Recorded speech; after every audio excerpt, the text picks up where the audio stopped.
Okay. First and foremost, is to begin by appreciating or thanking all the Kenyans for standing with me in solidarity, because I remember the day we announced it and told the Kenyans that we are under attack. It was all over, and within a short time, all Kenyans were aware of what was happening. I want first of all to condemn the incident, because from the information that we have got, you remember it was on Saturday when they came to our residence where we were staying in Mombasa. And what they did, because if they are government officers, there must be a procedure of arresting an officer who is also guarded by other officers, because it can turn to be dangerous. Like maybe you're thinking that these are genuine, maybe they're not police, or it can be turned into something else. So when we assumed it, then they came on that particular day, on Friday, and they decided to shoot our car. And I think that was it could have turned into something else. It is only by the grace of God that we are alive today. And I think one thing that I just want to ask the Director of Criminal Investigation, and I mean that always communicate to your officers and give them the reason, genuine reason, why they are going to arrest that person. Because I was arrested like as if I'm a robber or I've killed someone, murder or something like that. But just for the propaganda or something on social media that even I'm not aware of what was written, I don't know. Because I have so many accounts, people have opened in so many accounts on my behalf. So I might not be able to know who wrote what at what time. But coming and attacking me at that level, it was very much unfortunate. And this is a call to all Kenyans that we can't continue living in a country whereby it's being under the police. We have to stop this kind of harassment from the government agencies and all that. And even, in fact, when I asked those people why are they harassing me or arresting me, they were not even having. They didn't even know what they were coming to arrest me for. So I think police officers should not be used before they go to arrest anyone or to go to do any investigate. They should be given clear instruction that we are going to arrest this person because of ABCD. Because the way we were manhandled, the way it was a very bad, very much unfortunate, and no any other, and I will never wish to see any Kenyan treated the way we were treated that particular day. I want to tell the Director of Criminal Investigation that he should use his office appropriately. He should use and follow the law, because power is transient, and we know today we are being harassed. Today, I should not be mishandled the way they did, because just because I've announced my presidential bid, and I want to ask President William Ruto that I can only be the best president if as I'm going to win the president of 2027. I'll be the best because I will not harass him. It's only me who will not harass him. The rest will, the rest will harass him. So he should treat me well, because you see, Kenyans can know, Kenyans can feel. He can even also tell that Kenyans they have already lost the trust, the hope in him. The young people have lost hope in him. In fact, what I'm doing today, I'm doing the best thing to walk and speak to the young people so that they should not lose hope. Because if they lose hope right now, they can even decide again to go and march to the state house and do crazy things. So what I'm telling them is that to cool down, so that we get it and express they express their satisfaction at the ballot come 2027. So I want to ask the president that he should not take advices from other people and use the government agencies to frustrate somebody like me, because I'll be the best. I will not revenge to anyone. I will only restructure the economy and revive the economy of our country called Kenya. And I will forgive him. I will respect their families, and I will do whatever. So I want to tell them that again. 2027 is a year for the young people. We want to rebuild Kenya. We want to rebuild Kenya. We want to make Kenya great.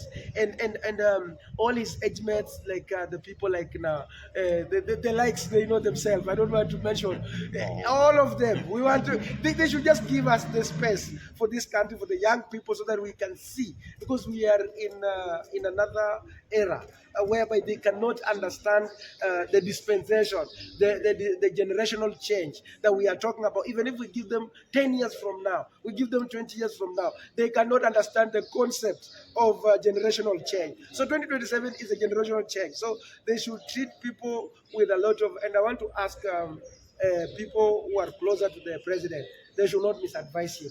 They are making Kenyans to be bitter and bitter and bitter. And there is nothing worse like leading people who are bitter. Bitter. Yeah, I think that is what I can just say. I think we were with Mheshimiwa here when we were arrested.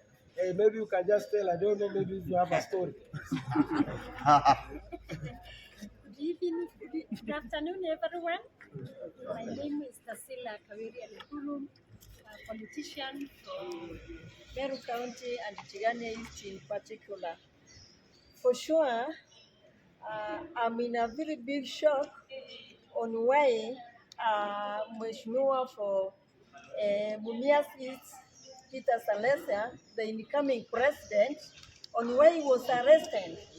Actually, we had discussed with him. It is even me who had invited him in Mount Kenya region so that we can come and see the way the development has not been done.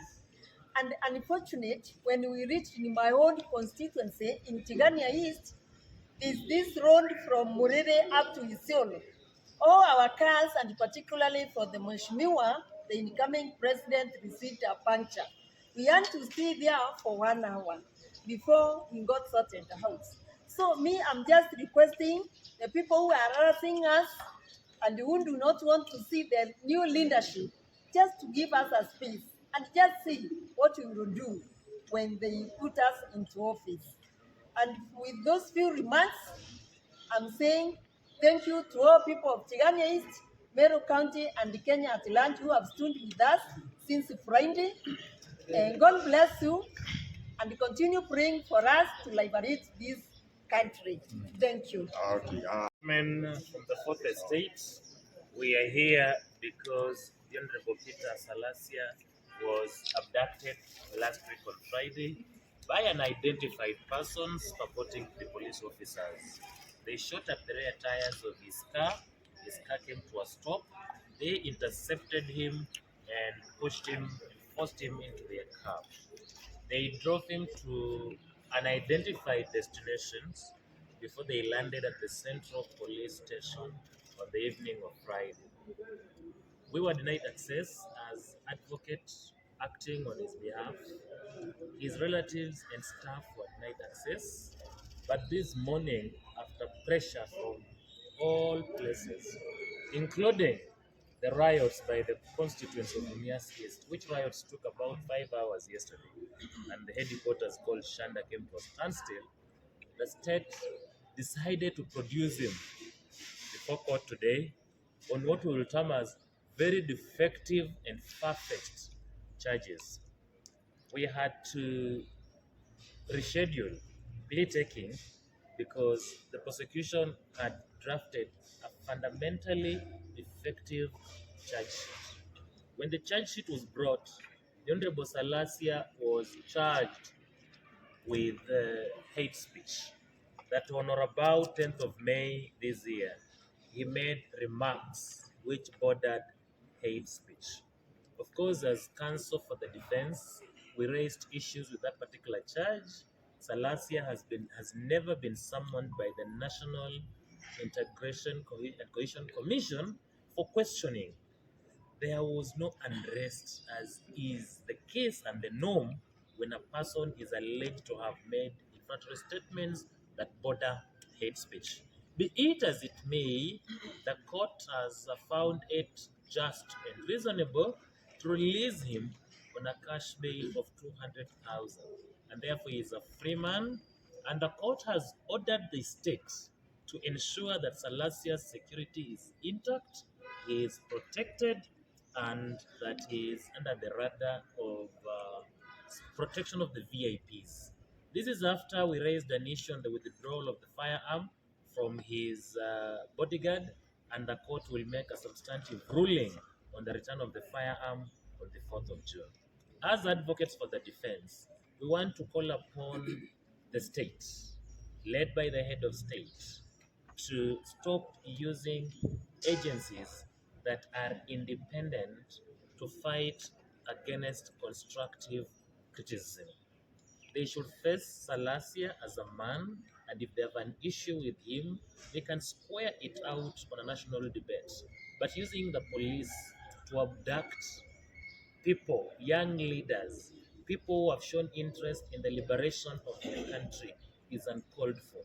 Arresting people on Friday was a colonial dictum because you arrest on Friday and you are aware that courts will not be available on Saturday. This arrest was basically to blackmail, to intimidate, and to ensure that Salasya tones down on his presidential bid, that he tones down on his criticism of government, which we urge our client to remain firm and steadfast, and that the Constitution protects his fundamental rights and freedoms, and that he has the freedom of speech, freedom of movement, and he can declare an interest in any seat as enshrined in the Constitution. And lastly, we want to call upon the states not to weaponize the prosecution, not to weaponize the criminal justice system, to ensure that we have a free and fair playground. We have seen very bad precedent where a member of parliament like Salasya is arrested in a manner that will depict him as a terrorist or a person on the radar of the Interpol, international police. Why will you shoot at the tires of a vehicle belonging to an MP to have him arrested? Why not just summon him? Why not arrest him in a civilized manner? The use of force must be reasonable, and the use of force is only an avenue where the person being arrested has resisted arrest. How would Salasya have resisted arrest and he was in a moving vehicle? You can never resist an arrest when you are in motion. That is not our common law. We are prepared as advocates, generally working for opposition and working in protection of the people fighting to liberate this country. We will see the frequent arrests. This is not the first arrest, it will not be the last arrest. Salasya may be rearrested after this press conference. We'll be back here to have him released. I want to call upon the judiciary to remain steadfast to protect our rights and fundamental freedoms. Times change and regimes change. The police officers who are being used today by the state to fight and oppress the state critics will one day look back and say they made a mistake. And that time will come, it will be very soon. My co-counsel will also address you briefly on the issues that I have addressed on. Hi, good afternoon. My name is Ian Mutiso, and I just want to address one particular thing. Article 49 of the Constitution is very express as far as the arrest of accused person. I appeared on Friday before the Director of Investigations. I pleaded for them to inform us where Honorable Salasya was. I was at the headquarters for close to 3 hours trying to get information as far as why excessive force is used upon him. And this is very, very disturbing because if any other citizen was to face a similar circumstance, what will the public say? Mind you, this is a sitting member of parliament who was arrested under such circumstance. It's not a sheer coincidence that we are living in a place whereby we are dealing with state capture. It's very, very trivial, and it's very, very important that we have to stay steadfast because any person can easily experience the same thing. And it may not seem as serious as it may be, but the Honorable Member of Parliament indeed endures a bit of some trauma from that experience. And it's also very, very concerning that the persons who are mandated to protect him, they do not have the arms to protect him as he's supposed to be. Just recently, we experienced Honorable Were, who was assassinated. What can happen to Honorable Salasya as it is? Right now, he's under the protection of the members of Mumias East. That's what has to happen. Until the IG, I personally called you, and I'm going to speak to you through the media. Honorable Salasya needs to have proper protection. And that's not something that we are asking for, but it's something we are demanding. That is all. That we are. Yeah. As counsel for the Honorable Member of Parliament, we don't take this lightly.